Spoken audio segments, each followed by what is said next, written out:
아멘. 우리가 조금 전에 본문을 함께 읽으셨는데요. 여러분의 본문 이제 보시게 되면 1절 한번 보실까요? 본문 1절 말씀 보시면 이 구절은 새로 시작되는 삭개오의 이야기의 배경을 설명하면서 오늘 우리의 본문 바로 앞쪽에서 볼 수 있는 예수님께서 한 시각 장애인을 치유해 주신 그 치유 사건과 직접 연결시키고 있습니다. 자, 오늘 우리의 본문 조금 앞쪽으로 가셔서 18장 말씀, 누가복음 18장 35절 말씀 여러분 보시면 여리고에 가까이 가셨을 때라고 말씀합니다. 예수님께서 여리고에 가까이 가셨을 때 행하신 치유의 사건에 곧 이어서 오늘 우리의 본문 1절 누가복음 19장 1절 말씀을 보시게 되면 여리고로 들어가라고 말씀합니다. 그러니까 여리고로 들어가셔서 여리고 안에서 새로운 사건이 전개됨을 보게 됩니다. 자, 1절의 끝부분을 보시면 지나가시더라라고 성경은 말씀하고 있습니다. 누가복음의 저자인 누가는 헬라어로 디에르 코마이, 지나가다라는 단어를 사용함으로써 예루살렘을 향한, 다시 말해서 십자가 고난으로 향하시는 예수님의 순종하심의 발걸음을 확연히 드러내고 있습니다. 예수님께서 삭개오에게 놀라운 구원의 은총을 베풀어 주신 이 사건의 시기는 고난주간 바로 직전 목요일쯤으로 추측해 볼 수가 있겠습니다. 오늘 우리의 본문 누가복음 19장 1절 말씀 우리 같이 한번 읽도록 하겠습니다. 함께 읽습니다. 예수께서 여리고로 들어가 지나가시더라. 당시의 여리고는 기후가 참 따뜻했고 샘이 많이 있었으며 향료의 생산지이기도 했습니다. 그래서 헤롯 대왕은 그곳 여리고에 자신이 겨울 동안 머물 자신의 겨울 궁전을 짓기도 했습니다. 여리고는 베레아 지방으로부터 요단강을 건너가는 길목에 위치해 있었고 수많은 상인들이, 무역업을 하는 수많은 상인들이 오고 가는 국경 도시였습니다. 그 여리고 국경 도시에 세무서가 있었습니다. 세금을 징수하는 세무소가 그곳에 있었습니다. 그 세무소에는 주로 길르앗 지방으로부터 유입되는 향료와 또 여러 상품에 대한 통관세를 징수했고, 여리고가 발삼나무의 원산지이기 때문에 특산물에 대한 세금까지도 징수했던 것으로 보입니다. 그뿐만이 아닙니다. 당시 세관은 백성들이 내는 세금을 거두어서 로마 정부에 다시 바치는 중간 매개 역할을 하고 있었습니다. 그래서 세리들은 세금을 로마에 바치는 과정에서 백성들에게 불법적으로 세금을 징수하여서 자신들이 착취하는 일이 빈번했습니다. 그래서 사람들은 당시의 세리들을 면허증을 가진 강도라고 그렇게 그들을 불렀습니다.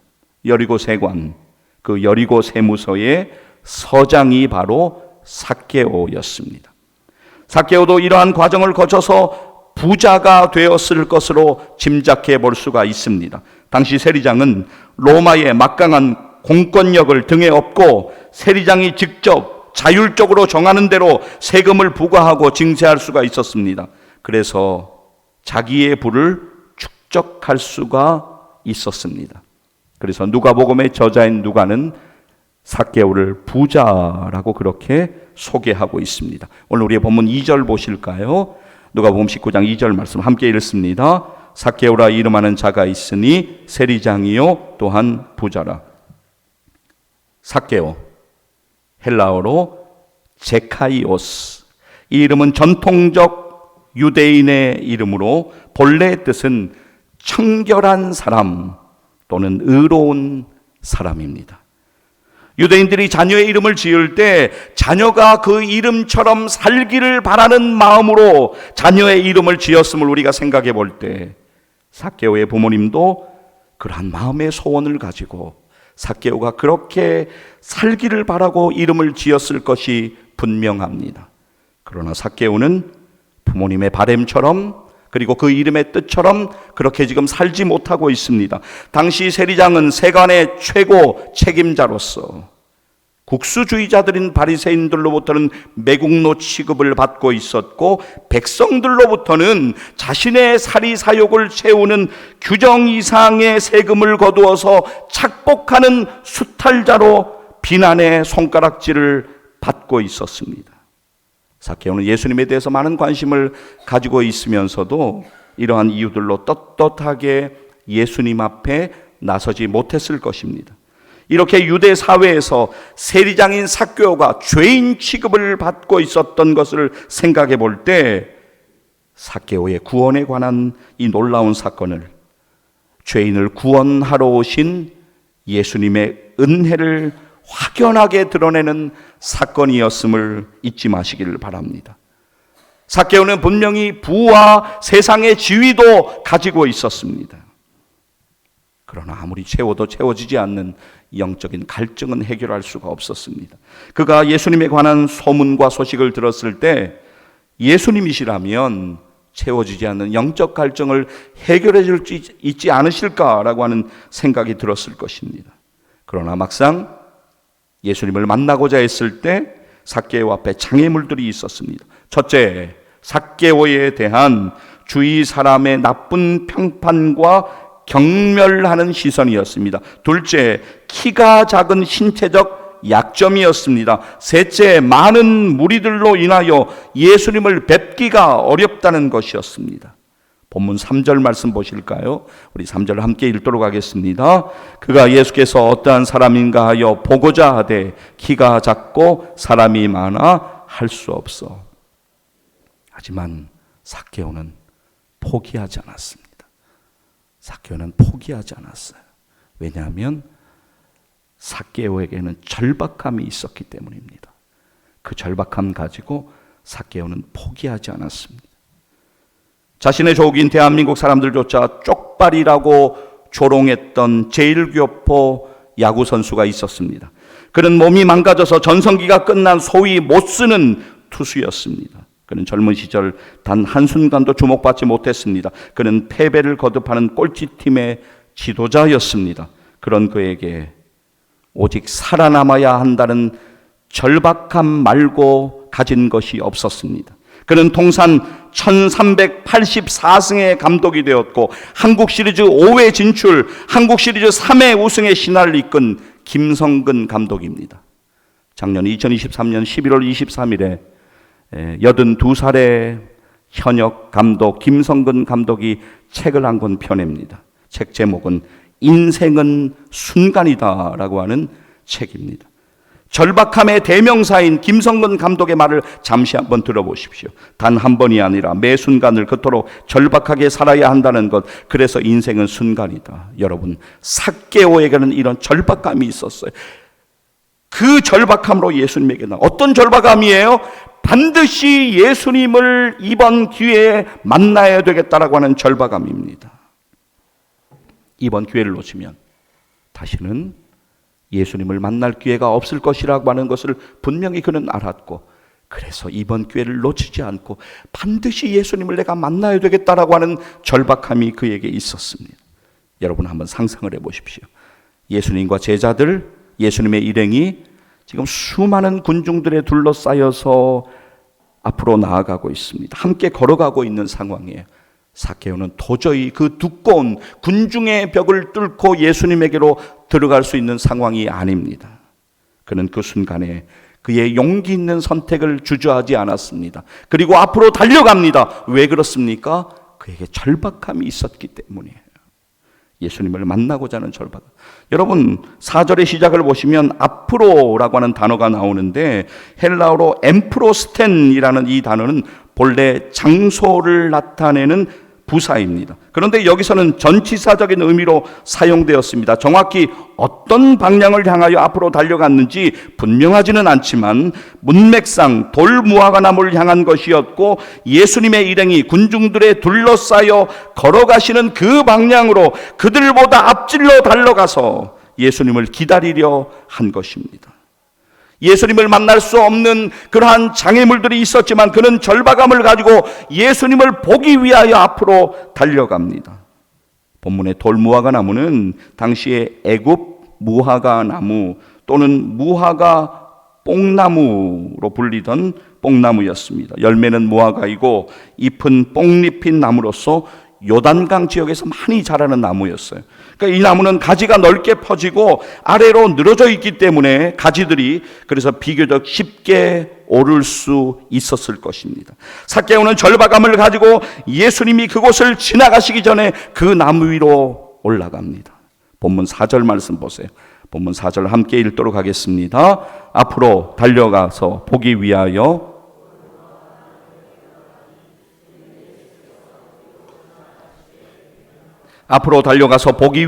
돌무화과 나무에 올라가니 이는 예수께서 그리로 지나가시게 됨이로라.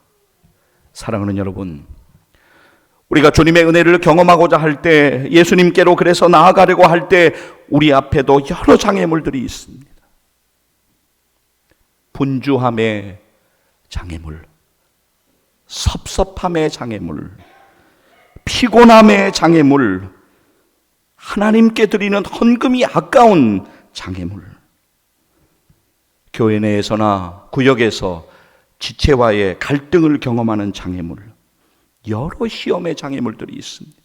때로는 가족이나 자녀가 장애물이 되기도 합니다. 장애물이 없다라고 이야기하지 마세요. 우리 모두에게는 장애물이 반드시 있습니다.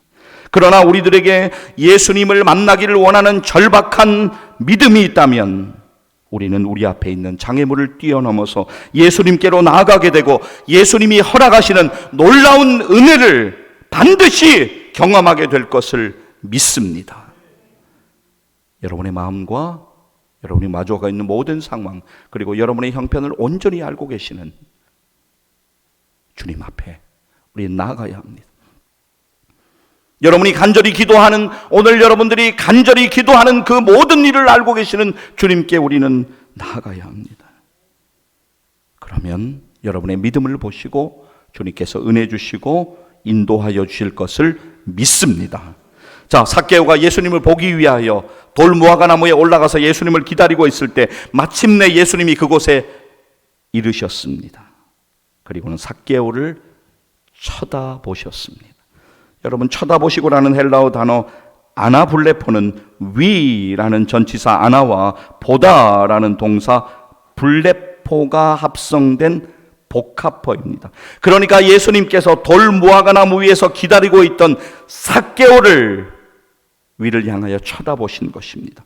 그리고는 예수님께서 그의 이름을 불러주셨습니다. 예수님께서 그의 이름을 불러주셨습니다. 2004년도에 타계한 꽃의 시인이라고 하는 별명을 가지고 있는 김춘수 시인이 있습니다. 그의 고향인 경남 통영에 있는 충묵교회, 그의 고향교회를 가면 설립 100주년 기념탑이 있는데 그 기념탑에는 교회가 배출한 많은 사람들의 이름이 기록되어 있는데 김춘수 시인의 이름도 거기에 기록이 되어져 있습니다. 그는 평소에 고뇌하는 예수님에 관한 시를 많이 써내려 갔습니다. 그런데 여러분들이 김춘수 시인의 꽃이라고 하는 대표적인 시를 아마도 아실 것입니다. 그 시는 이렇게 시작합니다. 내가 그의 이름을 불러주기 전에는 그는 다만 하나의 몸짓에 지나지 않았다. 내가 그의 이름을 불러주었을 때 그는 나에게로 와서 꽃이 되었다. 삭개오라고 하는 이름이 헬라어로 제카이오스라고 말씀드렸습니다. 그 이름은 전통적 유대인의 이름으로서 본래의 뜻은 청결한 사람 또는 의로운 사람이라고 말씀드렸습니다. 그런데 사람들은 그의 이름을 분명히 알았습니다. 그러나 그의 이름을 부르지 않았을 것입니다. 단지 동족의 고열을 빨아먹고 사는 매국노, 세리장, 죄인으로 그를 정죄하며 그의 이름을 일부러 부르지 않았을 것입니다. 그런데 돌무화과 나무에 올라가 있던 그의 이름을 예수님께서 불러주십니다. 삭개오야, 삭개오야, 삭개오야. 예수님께서 그의 이름을 불러주세요. 삭개오의 인생을 송두리째 흔드시고 변화시키는 예수님의 그 부르심, 그의 인생은 놀라운 변화가 시작되었습니다. 예수님은 이렇게 말씀하세요. 무사람들이 수군거리에 충분한 말씀이셨어요. 속히 내려오라. 내가 오늘 내 집에 유하여야 하겠다. 본문 5절 말씀 보실까요? 누가복음 19장 5절 함께 읽도록 하겠습니다. 예수께서 그곳에 이르사 쳐다보시고 이르시되 삭개오야 속히 내려오라. 내가 오늘 내 집에 유하여야 하겠다 하시니. 자, 이어지는 6절 말씀 보세요. 삭개오의 반응을 보시기를 바랍니다. 삭개오는 급히 나무에서 내려옵니다. 그리고는 기쁨을 주체하지 못하고 즐거워하며 예수님을 자신의 집으로 영접하며 모십니다. 누가복음 19장 6절 보세요. 6절 말씀 함께 읽겠습니다. 급히 내려와 즐거워하며 영접하거늘. 이 모든 일들을 지켜보던 사람들이 수군거리기 시작합니다. 죄인의 집에 예수님이 들어가신 것이 너무나 못마땅하여서 이렇게 지금 반응을 하고 있는 거예요. 본문 7절 말씀 한번 보세요. 같이 한번 읽도록 하겠습니다. 무사람이 보고 수군거려 이르되 저가 죄인의 집에 유하러 들어갔도다 하더라. 예수님을 자신의 집에 모신 삭개오는 놀라운 변화를 경험합니다. 이것은 이론적인 변화가 아닙니다. 이것은 감정적인 변화가 아닙니다. 이것은 그의 영혼으로부터 시작되는 놀라운 변화였습니다. 왜 그렇습니까? 하나님께서 은혜 주셨기 때문입니다. 하나님께서 삭개오에게 은혜 주셨기 때문입니다. 스스로 나는 아브라함의 자손이다. 우리는 아브라함의 자손이다. 그렇게 큰 소리치며 살아가고 있던 바리새인들과 유대인들보다 더 변화된 믿음의 증거를 드러냅니다. 예수님을 만나 놀라운 변화가 시작된 삭개오의 고백을 여러분 한번 들어보십시오. 오늘 본문 8절 말씀 제가 읽겠습니다. 삭개오가 서서 주께 여짜오되 주여 보시옵소서. 내 소유의 절반을 가난한 자들에게 주겠사오며 만일 누구의 것을 속여 빼앗은 일이 있으면 내 갑절이나 갚겠나이다. 여러분, 이제 오늘 우리의 본문 조금 앞쪽으로 가셔서 누가복음 18장으로 가시죠. 누가복음 18장 18절 말씀을 찾아보시겠습니다. 자, 누가복음 18장 18절 말씀 조금만 앞쪽으로 가시면 되겠습니다. 찾아보셔서 자, 이제 여러분들이 누가복음 18장 18절 말씀으로부터 23절 말씀까지 한번 이렇게 쭉 눈으로 한번 읽으시면서 보시겠습니다. 누가복음 18장 18절에서 23절 말씀 여러분들이 보고 계신데요. 한 부자 관리가 예수님께로 나옵니다. 이 관리는 사실 어려서부터 율법 준수에 충실했다고 자부하는 사람이었습니다. 그는 예수님께 묻습니다. 어떻게 하여야 영생을 얻을 수 있습니까? 라고 질문합니다. 예수님께서는 너에게 있는 것을 다 팔아 가난한 자들에게 나누어 주고 그리고 와서 나를 따르라라고 말씀하십니다. 그러나 그는 자신의 재물 때문에 근심하며 예수님의 말씀에 따르지 못합니다. 자, 이제 한 절만 읽겠는데요. 누가복음 18장 23절 말씀, 23절만 함께 읽도록 하겠습니다. 그 사람이 큰 부자이므로 이 말씀을 듣고 심히 근심하더라.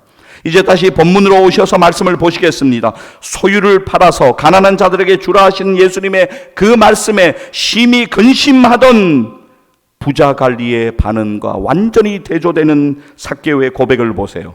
제가 아까 혼자 읽었는데요. 이제 8절 말씀을 같이 한번 읽도록 하겠습니다. 삭개오가 서서 주께 여짜오되 주여 보시옵소서.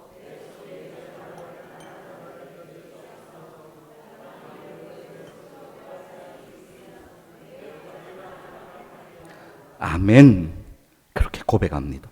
자, 여러분 조금 전에 보셨던 7절 말씀을 여러분 기억하시지요? 무사람이 보고 수군거려 이르되 저가 죄인의 집에 유하러 들어갔도다 하더라.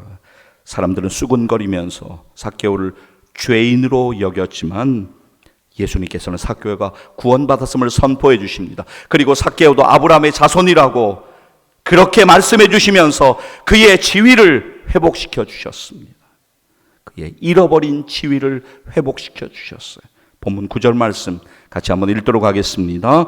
예수께서 이르시되 오늘 구원이 이 집에 이르렀으니 이 사람도 아브라함의 자손임이로다. 아멘. 예수님은 죄인들을 구원하시기 위하여 이 땅에 오셨습니다. 예수님은 잃어버린 자를 찾아 구원하시기 위해 이 땅에 오셨습니다. 삭개오는 잃어버린 자였습니다. 저와 여러분도 잃어버린 자입니다. 그리고 여러분들이 간절히 기도하시는, 아직 예수님 믿지 아니하시는 여러분의 가족들, 그분들도 잃어버린 자들입니다. 그리고 영적인 회복이 필요한 여러분의 가족들과 자녀들도 잃어버린 자입니다. 그렇다면 우리 모두는 구원의 은혜를 반드시 경험해야 합니다. 삭개오는 잃어버린 자를 찾으러 오신 예수님의 놀라운 은혜를 경험했습니다. 예수님 믿고 구원받은, 그래서 하나님의 자녀된 우리들도 잃어버린 자를 찾아 구원하시는 주님의 놀라운 은혜를 우리가 경험했습니다. 이 말씀은 여러분 찾지 않으셔도 되겠습니다. 왜냐하면 여러분들이 너무나 잘 아는 말씀이에요. 화면 보시겠는데 로마서 5장 8절 말씀 보실 터인데 일부 예배도 제가 간곡히 부탁드렸어요. 이 말씀 반드시 암송하세요. 로마서 5장 8절 함께 읽도록 하겠습니다. 우리가 아직 죄인 되었을 때 그리스도께서 우리를 위하여 죽으심으로 하나님께서 우리에 대한 자기의 사랑을 확증하셨느니라. 아멘. 자, 다시 한번 읽으실 터인데요. 암송이 가능하신 분들은 살짝 눈을 감고 한번 자꾸 이렇게 해보시길 바랍니다. 자, 함께 읽도록 하겠습니다. 우리가 아직 죄인 되었을 때 그리스도께서 우리를 위하여 죽으심으로 하나님께서 우리에 대한 자기의 사랑을 확증하셨느니라. 아멘. 할렐루야. 그렇습니다. 말씀 하나 더 읽기를 원하는데요. 저는 사랑하는 성도들의 기도의 제목들을 받으면서 이 말씀을 그 봉투 위에 그대로 적고 그렇게 되기를 소원하면서 기도하는 우리 지체들을 많이 만납니다. 사도행전 16장 31절 말씀인데요. 이 말씀 꼭 기억하셨으면 좋겠어요. 그리고 붙들고 기도했으면 좋겠어요. 자, 사도행전 16장 31절 함께 읽도록 하겠습니다. 주 예수를 이르되 주 예수를 믿으라. 그리하면 너와 내 집이 구원을 받으리라 하고, 다시 한번 읽도록 하겠습니다. 이르되 주 예수를 믿으라. 그리하면 너와 내 집이 구원을 받으리라 하고. 할렐루야. 우리가 말씀을 붙들었습니다. 여러분, 선교지에 있는 영혼들 위해서 우리는 기도해야 합니다. 멀리 선교지에 있는 영혼들 위해서 우리 기도해야 돼요. 그러나 우리들의 가족과 우리의 자녀들 포기하지 말고 절박함 가지고 그들을 위하여 기도해야 합니다. 잃어버린 자를 찾으러, 그래서 찾아서 구원하시기 위하여 이 땅에 오신 주님의 뜻을 우리는 반드시 믿음으로 깨달아야 합니다. 포기하지 말고 절박함으로 기도해야 합니다. 예수님이 이 땅에 오신 것은 잃어버린 자를 찾아 구원하려고 오셨습니다. 오늘 우리의 본문 10절 말씀을 함께 읽겠는데 이 말씀 일평생 절대 잊지 마시기를 바랍니다. 함께 읽도록 하겠습니다. 인자가 온 것은 잃어버린 자를 찾아 구원하려 함이니라. 아멘. 다시 한 번만 믿음으로 함께 10절 말씀 읽도록 하겠습니다. 인자가 온 것은 잃어버린 자를 찾아 구원하려 함이니라. 아멘. 할렐루야. 이제 여러분에게 세 가지만 부탁드리고 오늘 말씀을 맺으려고 합니다. 잃어버린 자를 찾아 구원하러 오신 예수님의 놀라운 사랑과 은혜에 감사하십시오. 구원받은 자로서의 믿음의 증거들이 나타나며 하나님께 영광 돌리십시오. 여러분의 가족들과 자녀들을 위하여 절박함으로 기도하십시오. 잃어버린 자를 찾아 이 땅에 그들을 구원하러 오신, 우리를 구원하러 오신, 삭개오를 구원하러 오신 그 예수님의 놀라운 은혜를 더욱 깊이 경험하는 여러분과 여러분의 가족들 되시기를, 여러분의 자녀들 되기를 주의 이름으로 간절히 축복합니다. 기도하시겠습니다.